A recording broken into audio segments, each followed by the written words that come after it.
Guy Galon, VP of Customer Success at Umbrella.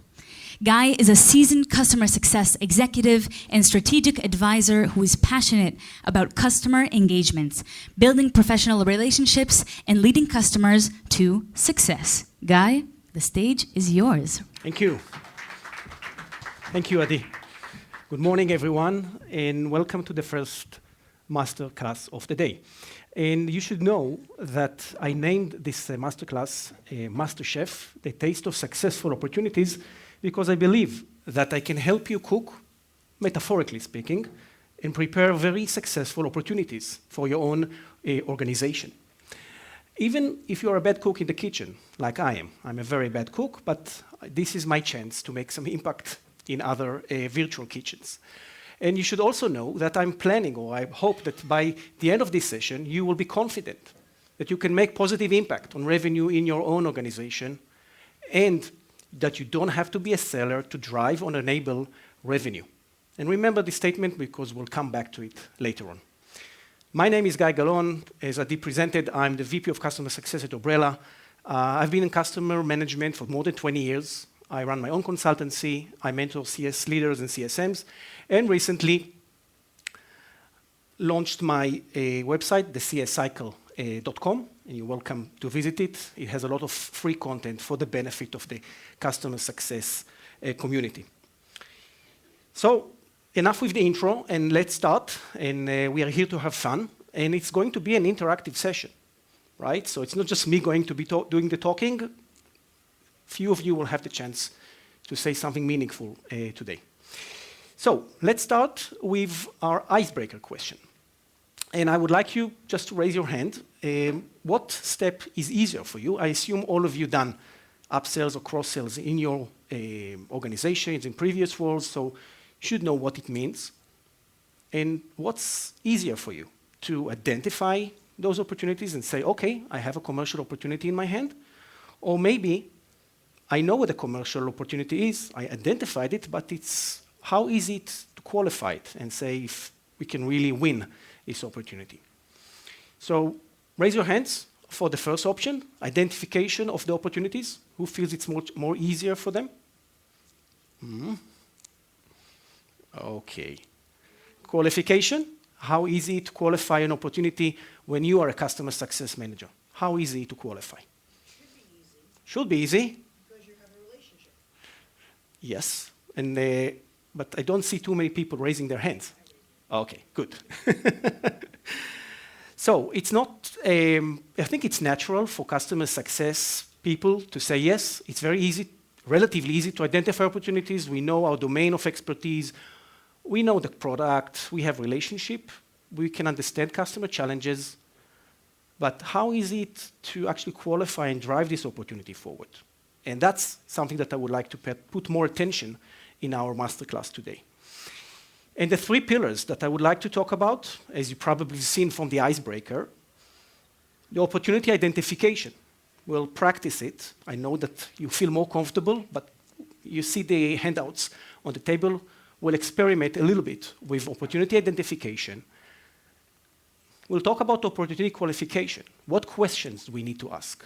I'll share with you my hopefully a very simple framework to follow that can help you eventually hand over and collaborate with sales. Because eventually in CS, we are not here to replace sales. We are here to be, let's say, promoting more revenue in our own organization because we can do that. And work and collaborate with sales in those moments or in those challenges that we will need them for, and we'll talk about that as well.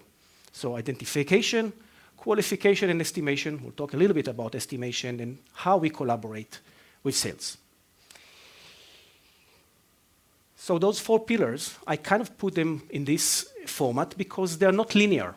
Yes, we start with identification. We know it's probably 100% customer success capability to do that.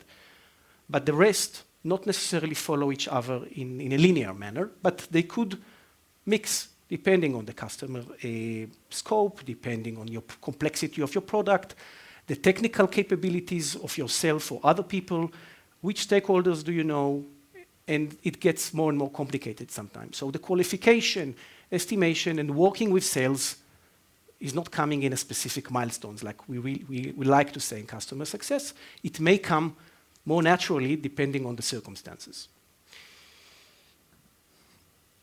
So we'll start with identification.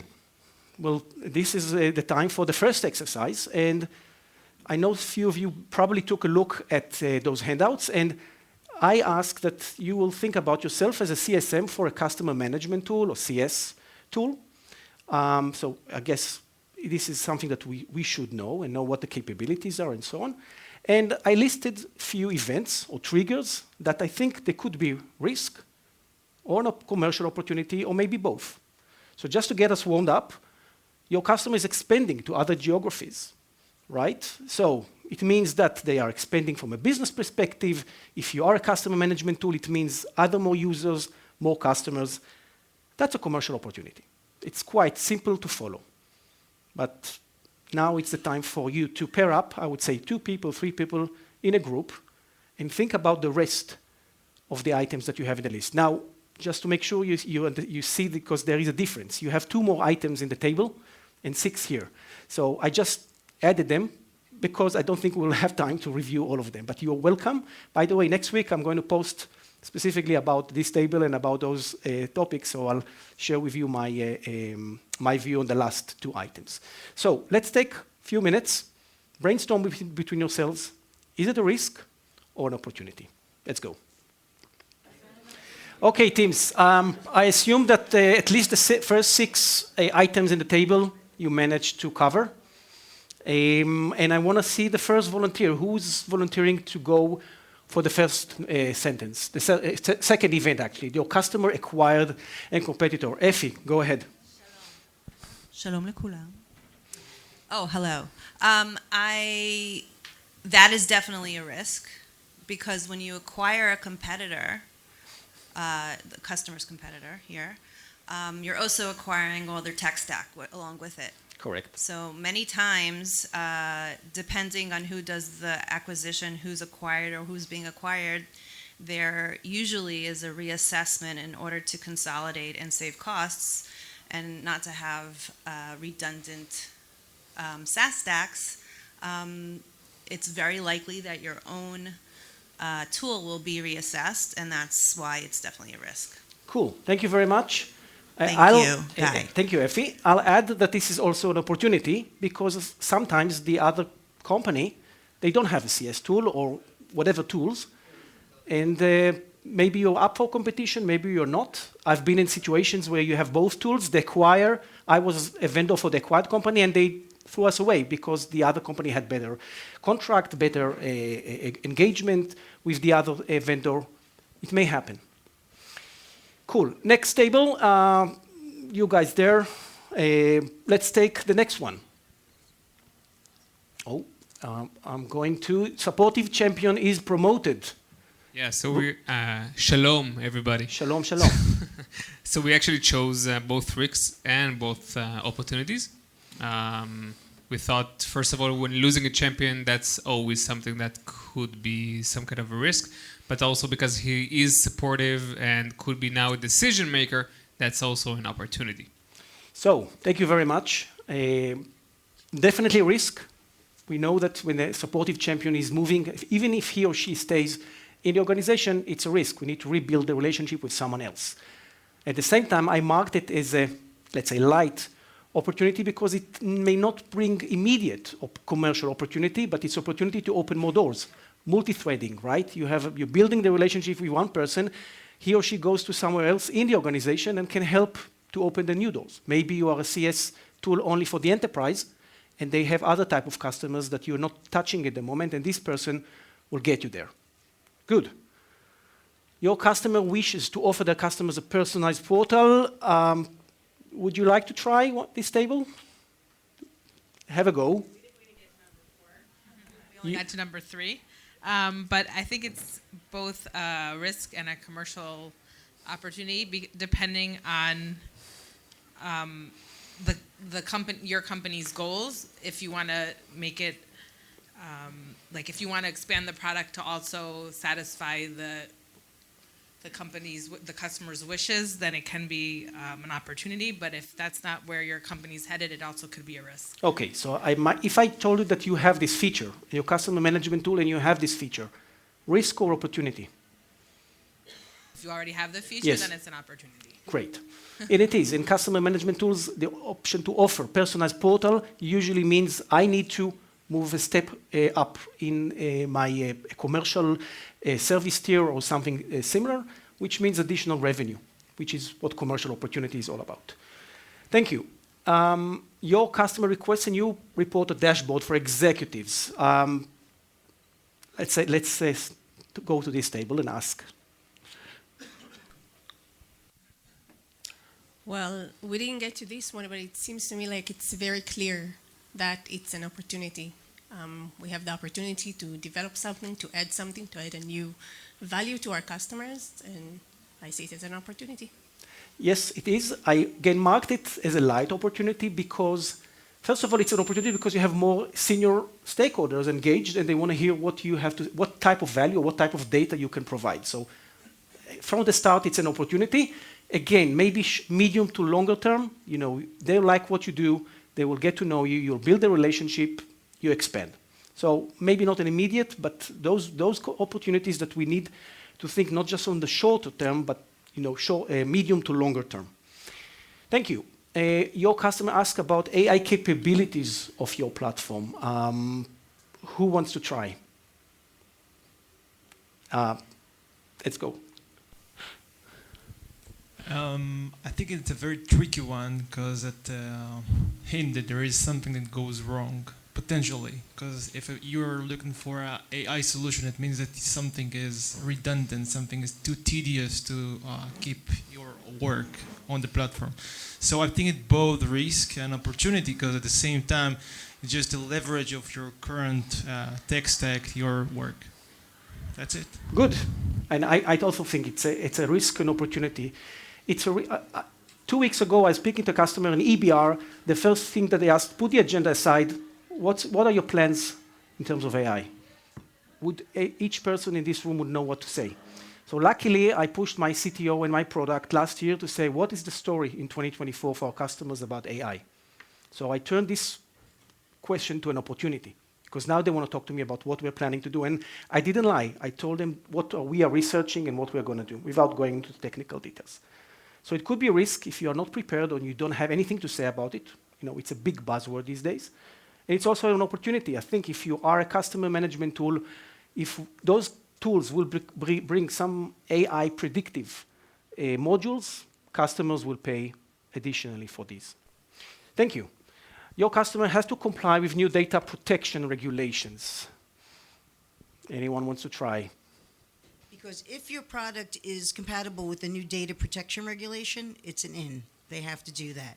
If your product is not compatible and you're not up to par with that, then it's a definite risk. Thank you. So it's definitely a risk. If you're not compatible or not compliant, you may get a chance to fix it within a few months. Otherwise, you're out of the door. I haven't seen too many commercial opportunities coming from the fact that you just compliant regulation. It's usually you're either going to do it the way we want it, GDPR in Europe, we have the California Data Act, different things. You either do it, you stay with us, or you go out. And I think most Israeli startups and Israeli companies are already aware of that. So thank you very much for your participation. There will be one more assignment very shortly, and people that didn't have a chance to talk, I'm sure they will be willing to do so. And the last two items, if we have a few minutes in the end or after this session, you're welcome to brainstorm with me. What do you think about the other two? So the conclusion from that table is that we have risks and opportunity. We have triggers. We have events. We need to be curious about what we do as CSMs. I think it's clear to everyone. Some of those will be internal. Some of there will be external changes that we can, or we are in a good position to evaluate if there are opportunities or risks and then drive them forward. And that's 2 minutes now, kind of a motivation pitch why CSMs are in a perfect position to do what they do. As CSMs, we are professionals. We know our product. We know our domain of expertise. I think this goes without saying. We have the relationship. We are building a relationship with users, with stakeholders, with champions, technical people, hopefully senior executives, and we know what their challenges and objectives are. That's what we do in customer success, right? If you don't know that or we don't do that, I don't think we are doing a good job. And all of that translates to become a trusted advisor. This is where we want to be. Not just us chasing someone, a customer or a stakeholder, but they also proactively ask us because they trust our professional opinion. And the other aspect in the context of this session is that they trust us that we don't sell them something that they don't need. We are not salespeople. We are not trying just to push things. You try to get those opportunities on the table, understand them, we'll talk about how to qualify them, and then you go ahead.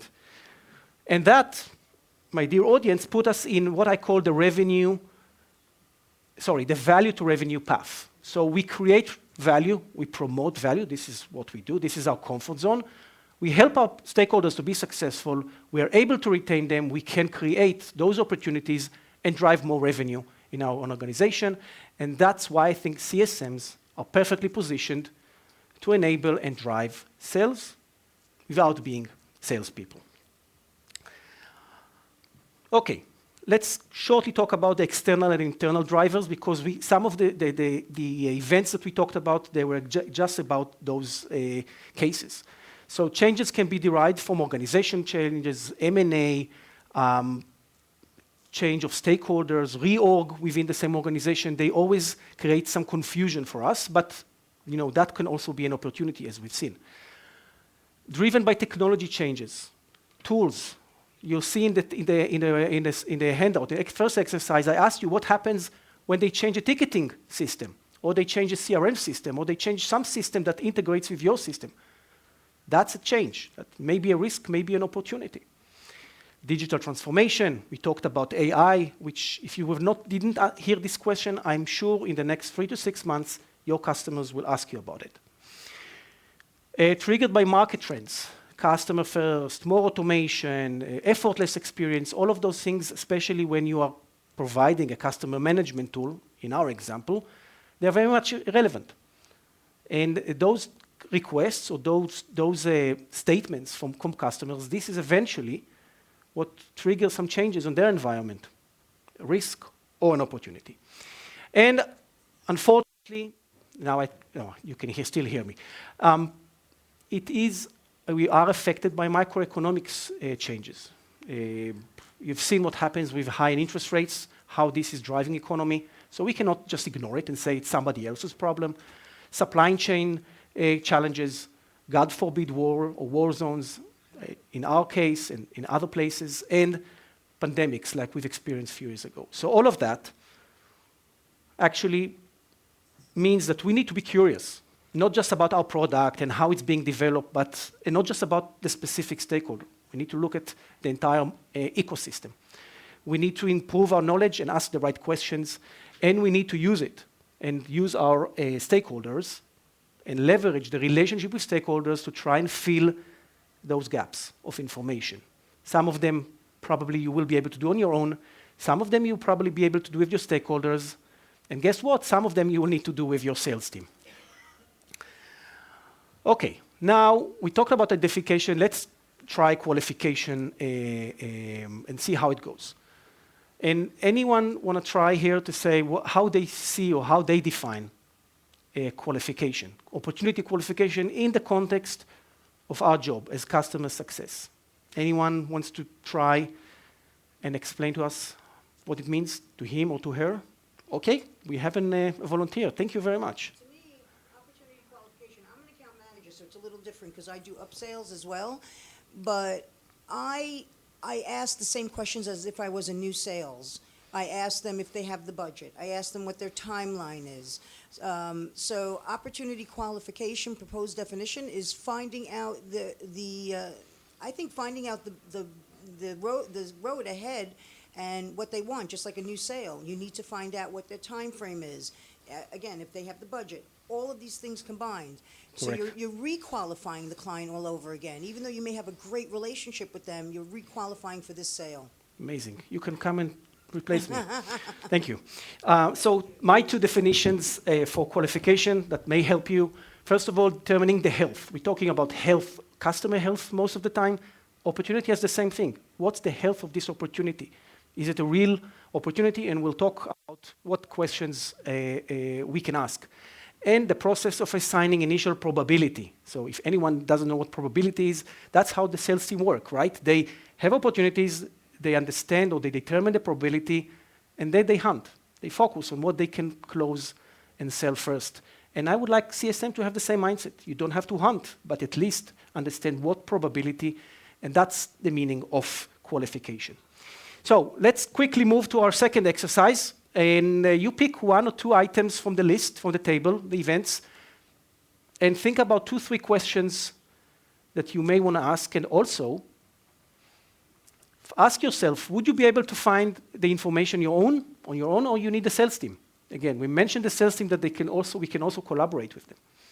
So we'll do it very shortly because I really want us to review those questions and complete on time. Let's take 3 to 4 minutes and formulate those questions, and we'll hear a few of your questions, the example questions coming very soon. Okay, so I would like to take 2, 3 examples of questions that make a difference when we want to qualify. So there was one table here that I approached, Adi, and I want to hear one of your questions that you think can make a difference in qualifying an opportunity. First of all, I think we need to understand which solution, if there is at all, does that competitor has.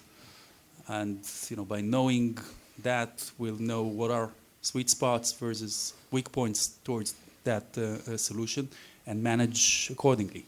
Okay, thank you. The table behind you, do you want to have a go? Okay, so we chose the first one, that they're expanding, right, we're doing this, expanding to other geographies or new offices. So the questions we want to ask is, how are your needs changing in terms of what we're offering to you? How many more employees do you have? How many offices is it? Who's in charge of the tech, the tech stack? And will our point of contact change? Will our champion be moving over or changing to someone new? Good. And do you think you can answer these questions by yourself, or you need a sales team to help? So we said it would depend. Once we would qualify them, if they need like a major contract, change, then potentially. But it would depend on what their needs are. Okay. Thank you. So let me share with you some of those questions that I think make a difference.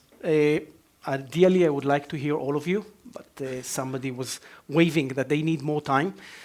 And we need to be mindful of the rest of my colleagues that will go to the stage. So what does the customer wish to achieve? Sometimes it's very clear to us because we just expand what we already do. Sometimes it's a different team, it's a different stakeholders. Don't rush before you understand what their expectations are, otherwise you will fail yourself and you fail someone else. Is the scope clear? I think we heard about it. Can we support it out of the box? Or does it require additional work in terms of estimation? And we'll see estimation in a second. Who is raising the request? Who will be affected? Remember, I had many users, power users telling me, we need this, but they don't have a budget.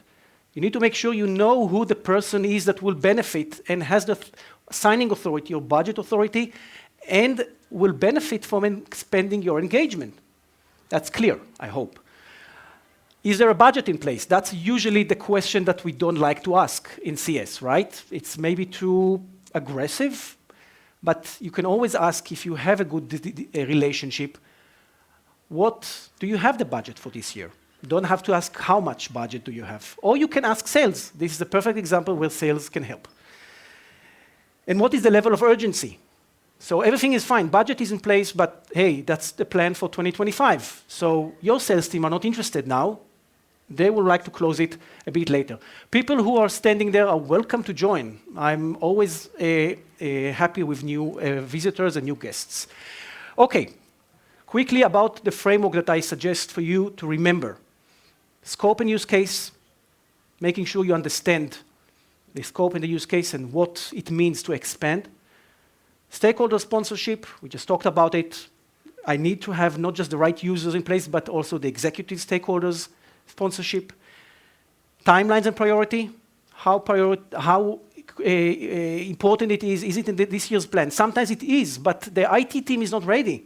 3 months until we can close the deal and start to work with you, because maybe there's some integration involved, especially if we work with a big enterprises. And budget. As we said, no budget, no opportunity, no upsell, no cross-sell. It's not an opportunity. You will not be able to drive more revenue. Sales will not be interested.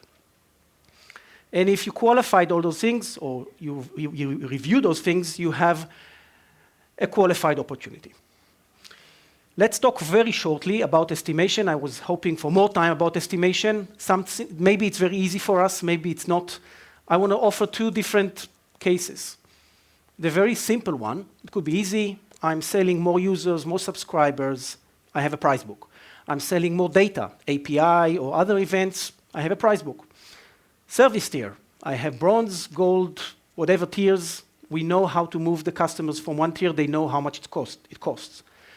Or additional module, which is out of the box and may require additional payment. But it can also be complicated. What happens if you don't support out of the box? There is some work to be done, a pre-sale or solution architecture, deployment, integration, which is more complicated, maybe gaps in our product that before we close them, for example, compliance, we cannot expand. The customer will not say, okay, we work with you. Till you are compliant, we will not expand. It happens. Or you have a lot of professional services involved.